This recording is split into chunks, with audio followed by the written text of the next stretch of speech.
Okay, good morning, guys.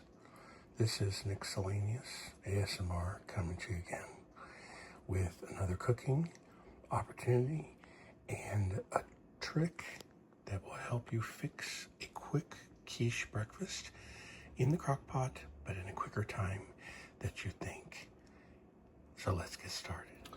So I wanted to prepare a quick breakfast or something that could cook up in about 10 minutes, 50, well, not 10 minutes, maybe 30 minutes, because my mom is elderly and she can't get around the kitchen right now, but I have my brothers together with me, cooking and helping around the house, and so I thought, well, it would be nice for us, having 4 adults in the house, to have something quick, and so I've got together some of the ingredients that would go into a nice egg quiche. Obviously, you'll see right here, I've got these, got Christmas in the picture too. I got 8 eggs already ready to blend up to make it frothy and nice. And I have the green onions, which I love, we all love, seems to love. And then we've got also some onion, regular onion, getting ready to dice some more. I've got some right there, some old world style Black Forest ham. And also there is some whipping cream, heavy whipping cream. It's actually more protein in heavy whipping cream than there is in just regular milk to mix up, and also some spices, some garlic powder, and some salt and pepper and different things are in there as well, ready to go. I could add a few more things. I might add some mushrooms and so on, and also possibly some diced potatoes to give it a little bit more volume.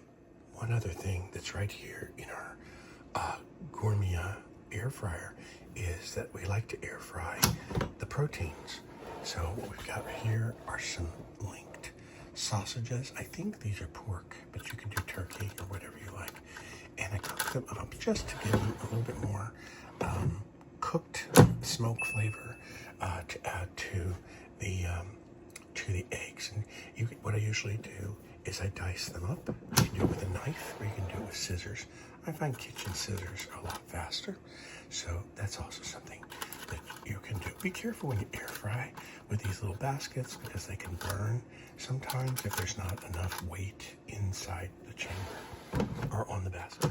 So, I forgot to show you what I've got cooking over here.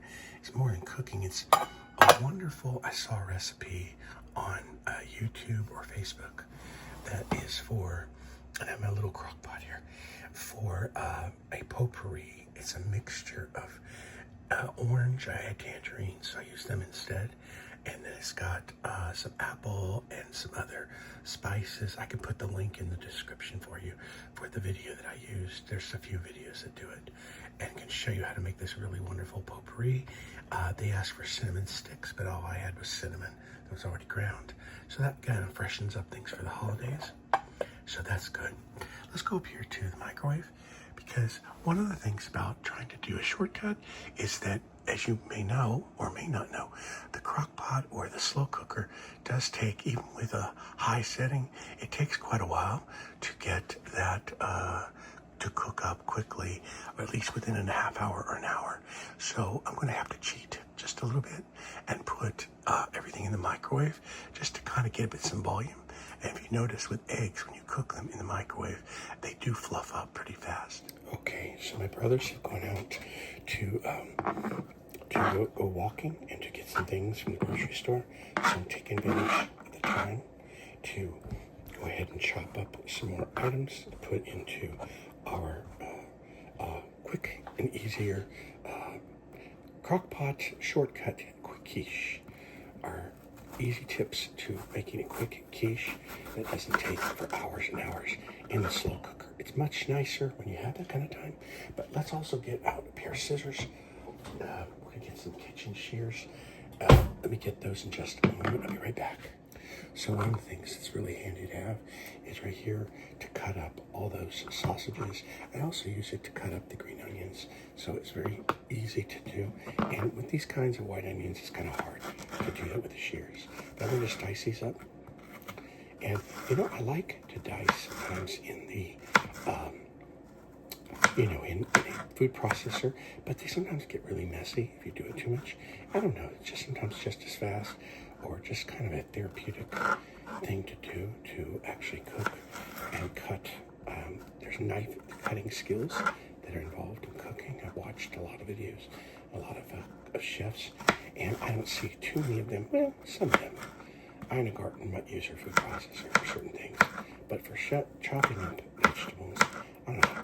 There's just something very old-fashioned and enjoyable about chopping them with your hands and getting them right. This is not your main type of chopping knife that you would necessarily use. I do have some better knives, bigger knives to use for that. But there you go. I think that's plenty of onion right there. So we're going to put that one away in just a bit. We'll put it over here in my bowl. And then we're going to take the scissors. We'll just mix everything together here. You want to make sure the ends are cut off if they're kind of, brown and so forth. Not going to make a major issue. Sometimes you'll see these little pieces here. I don't know about you. My preference is to take those off. There's a little bit there. And just cut these up. And what you can do is just take the whole stack and, depending on what's in there, you want to get the bad ones out, get those cut out, and then you just take them by the end and just start to cut. It just goes quickly. Cut these up. Of course, you don't want to mix the bad pieces with the good. Cut these up like this. Who knew? When I was growing up, I didn't see people using scissors. They didn't seem to fit in the kitchen. But that's not the case anymore. Most people that are in the kitchen, they're going to use scissors as well. I have a pair at my job as well, because sometimes I fix foods at my job, and I'll use scissors. It saves time and energy. And there you go. And I think with the green onions, it's just easier sometimes to cut them because they have those fibers. So it's easier just to cut them up this way. And we have 4 people eating, so I'm going to cut quite a bit here. Make sure we get enough onion in there. And I'll keep cutting. But then I'm going to take you to our next step, which will be dicing up some of the ham and also dicing up the sausages. Okay, so we've already diced up all the onions. As you can see, I mixed them together. I like those videos when people separate all the different ingredients. It's just kind of cool to see the different colors. But I've mixed the onions together, so they're going to go together. So we're going to get out those sausages, and we'll pull them out with the scissors. It just kind of makes it easier. And we're going to dice these up the same way with the scissors. It just makes it easier. All right, I'll get the rest of them later, but right here you'll see the idea. And you can take 2 at a time. Just cut them up. Be careful because they're hot. And just cut them. You can cut them any size you want. I like to cut them about like that. Maybe just, if you can see that, maybe about, maybe an inch, a few millimeters thick, not very big. You can cut them half size if you want to. Get some go further. Sometimes it just spreads throughout the casserole much better. We'll cut those. Then we'll finish cutting these up. All right, cut up this one too. And I'll just finish cutting these for you. We'll show you our next ingredient. Okay, as you can see, I've chopped them up really good here. I've chopped them all into slices.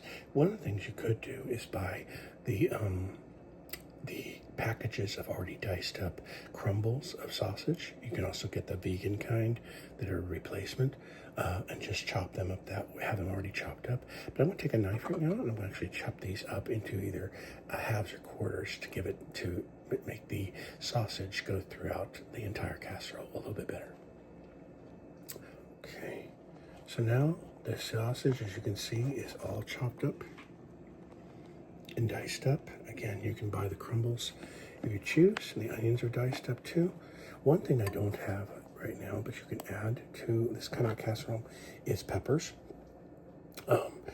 Diced up peppers that already come. You can get the frozen kind, or you can get them at the store. Also, again, if you're a vegan or vegetarian and you're not into the protein scene, just by all means substitute it with vegan substitutes if you wish. Some of them have crumbles and stuff ready. As you can see, I'm actually going to use the scissors to cut up the ham. This is just Land O'Frost Black Forest ham, old world style. I think we got this at Lidl. Lidl's a great place to shop and get some good prices. If you're looking more organic, you can go to Trader Joe's, you can go to Whole Foods, and there's some other great stores that you can go. Moms, if you have moms where you are, that's a great organic shop to do it. My preference would be to shop at places like that more. If I had more access, also the cost, but you really can't put a price, as they say, on your health. So I try to do where I can to do organic things, gluten-free, of course. And, if you're doing vegetarian, by all means, make this vegetarian. You don't have to put the proteins here. You could put protein substitutes in there, not just the meaty kind, but you could probably put some non-sweetened, unsweetened protein. Not sure what's out there on the market for that, but if I find it, I can put a link in the description as well so that you can access that. And yeah, one thing I want to remind you guys of is check the descriptions in my videos, because there are other opportunities, other things that you can check out that I'd love to refer you to. And I love coffee, I actually do. If you feel so inclined to buy me a cup of coffee, it's basically a way for you to leave a little tip. It's there in the description, and I would gladly accept any donations of that kind if you choose to do that. No obligation, but certainly love coffee, and you're helping to support the channel in that way. I'm also looking at some opportunities to do Amazon as well, to get some Amazon patrons or Amazon links that you can use to also support this channel and help it to grow. So to give you a better picture of what we've just chopped up, and again, we have our eggs ready to go, and our ham, our sausages, and our onions. We're going to try to get some, I asked my brothers to bring home some mushrooms, so we might add the mushrooms in as well. Not sure if we'll add peppers, we'll see. But we're going to go ahead and get out a dish for the microwave to get this thing going in the microwave, get it fluffed up, and then we're going to take it over to the crock pot and then possibly add some cheese. We might wait to do the cheese until later, till it's actually bubbly and cooked up a little bit more, so it doesn't dissolve too much, but a little extra cheese doesn't hurt.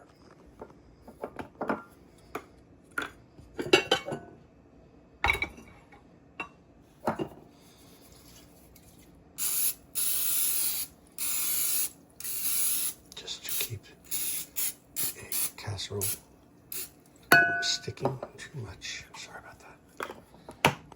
Okay, so I figured it would be easier just to put this on the stand. That way I can work with the tools and go ahead and start scooping the items into the bowl. So let's get started with that. Just be careful not to spill it. Just scoop it in.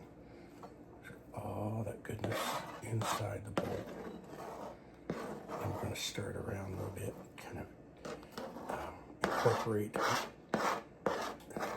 items. They'll actually mix in with the eggs. Actually, we'll put the eggs in first. All right.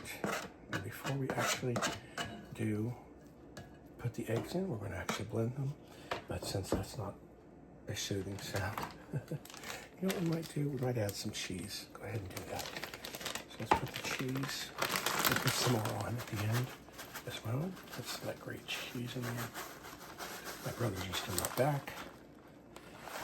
So we may skip the peppers and the potatoes, which is fine because it's more of a protein. It's probably a healthy option. And I'm going to take my eggs and blend them up.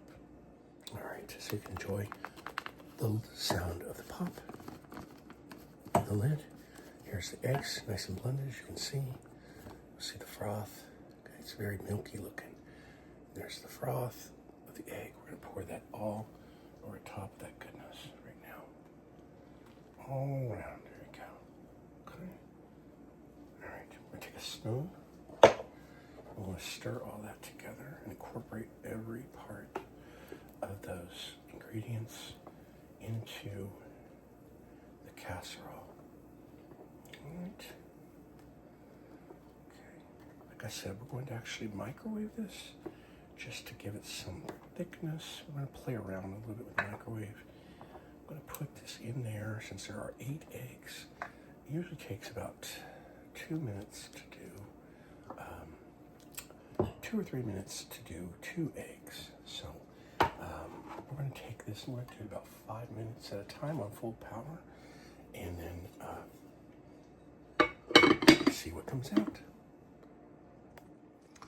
Open up the microwave. Okay.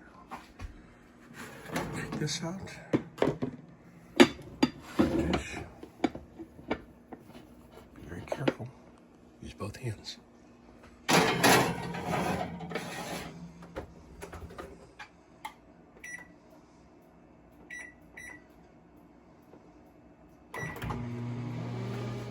So for the final steps of this actual casserole, as you can see, it's been cooked. And then you open up the bag. There is your delicious casserole cooked with cheese, sausage, ham, onions, green onions, and anything else you want to add. But it's a delicious recipe, very easy to make. I used the microwave to help make it as well. Thank you for watching again. I know that some requests were made for me to do more cooking videos, so this is something I decided to kind of do on the spur of the moment. I just want to also remind you to subscribe if you haven't already to my channel, Nicks-ellaneous ASMR. Hit the bell for notifications and that like button, and also notice my announcements that this is also viewer sponsored by viewers like you, and you'll notice my buy coffee link in the description, as well as my notifications or the descriptions for subscribing or ordering from Amazon. I'm an Amazon associate, and anytime you subscribe there, you're also supporting, or order from there, you're also supporting this channel. Thank you so much for watching. God bless you, and have a happy Thanksgiving. Good night.